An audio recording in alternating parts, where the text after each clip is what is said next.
बादशहाच्या हातावर तुरी दिल्या. जयसिंगाच्या शब्दावर विश्वास ठेवून शिवराय बादशहाच्या भेटीस आग्र्याला जाण्यास निघाले.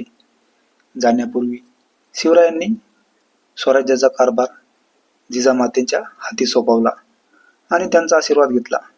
बरोबर आपले पुत्र संभाजीराजे, निवडक सरदार, काही विश्वासू माणसे आणि बराच खजिना घेतला. मजल दरमजल करत ते आग्र्यात पोचले.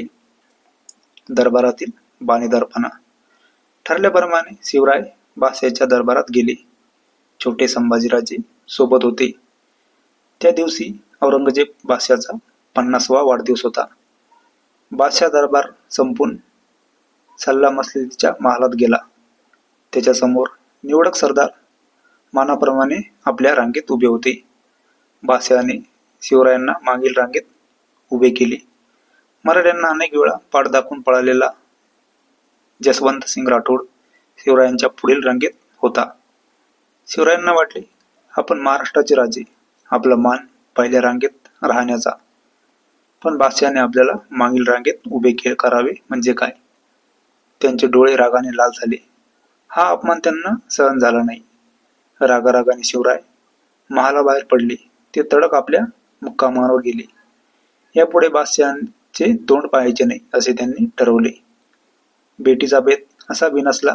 घडलेल्या प्रसंगाची हकीकत सगळीकडे पसरली. बादशहाची दगलबाजी. औरंगजेबाने शिवरायांच्या मुक्कामाच्या ठिकाणाभोवती शिपायांचा पहारा बसवला. शिवराय आणि संभाजीराजे बादशहाच्या कैदेत पडले. शिवरायांनी ओळखले की बादशहाने आपल्याशी दगलबाजी केली आहे. आता तो आपल्याला कधीच सोडणार नाही. दिवसामागून दिवस जाऊ लागले. एक दिवस शिवरायांनी बादशहाकडे अर्ज केला, मला महाराष्ट्रात जाऊ द्या. पण बादशहाने ते ऐकले नाही. त्यांनी खूप खटपट केली, पण बादशहाने मानले नाही. शिवरायांनी मनाशी निर्धार केला की काहीही करून बादशहाच्या कैदेतून सुटून जायचे. त्याची परवानगी घेऊन शिवरायांनी आपल्याबरोबर आणलेल्या माणसांची दक्षिणेस रवानगी केली.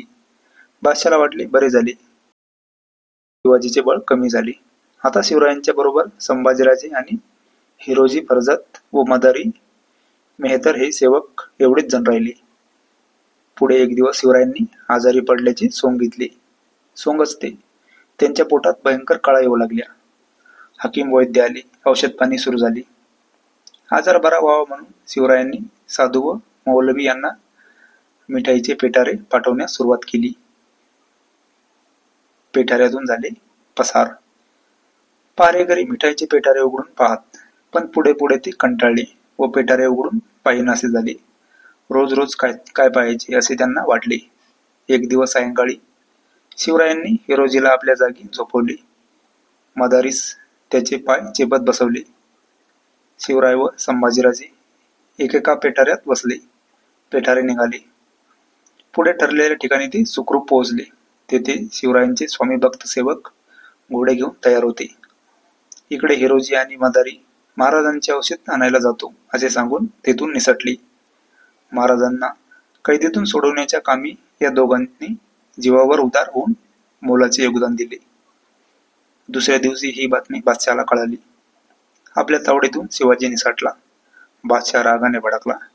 त्याचे सारे सरदार हादरले. शिवाजीचा जारीने तपास लावण्यासाठी बादशहाने सगळीकडे हेर पाठवले, पण व्यर्थ. बादशहाच्या कैदीतून मराठ्यांचा सिंह निसटला, तो कायमचा. वेषांतर करून शत्रूला झुंगाडी देत देत शिवराय आपल्या मुलखाकडे निघाले.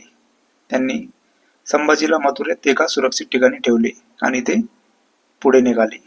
शिवराय राजगडात सुखरूप आले पाहून जिजामातेला धन्य वाटले. पुढे 2 महिन्यांनी संभाजीराजे सुखरूप राजगडात येऊन पोहोचले. अशा प्रकारे मोठ्या युक्तीने बादशहाच्या हातावर तुरी देऊन शिवरायांनी आपली सुटका करून घेतली. ही घटना सन 1666 मध्ये घडली.